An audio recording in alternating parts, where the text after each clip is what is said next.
Friends, ఆ పండితులు ఏం చెప్తారంటే పిల్లల్ని బలి తీసుకునేది ఎవరో కాదని అమ్మవారే ఉగ్ర రూపంలో ఉండి ఇలా చేస్తుందని చెప్తారు. ఆ మాటలు విన్న ఊరి ప్రజలకు చాలా భయం వేస్తుంది. ఊరిని కాపాడవలసిన అమ్మవారే ఇలా బలి తీసుకుంటే మేమేం చేయాలని భయంతో వణికిపోతారు.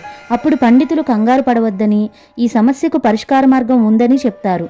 తర్వాత మంచి ముహూర్తం ఎంచుకుని ఊరి ప్రజలు పండితులు ఒక దగ్గరకు చేరి మంత్రాలతో చాలా పూజలు చేస్తారు. ఆ పూజల్లో భాగంగానే అమ్మవారిని మంత్రాలతో బంధించి అమ్మవారి నోటిని మంత్రాలతో కట్టేస్తారు.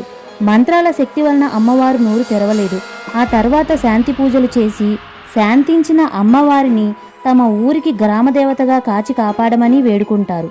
శాంతమూర్తిగా మారిన అమ్మవారు భక్తుల మొర ఆలకించి ఆనాటి నుండి ఈనాటి వరకు ఆ ఊరికి గ్రామదేవతగా భక్తుల పూజలు అందుకుంటూ ఆ ఊరిని రక్షిస్తుంది.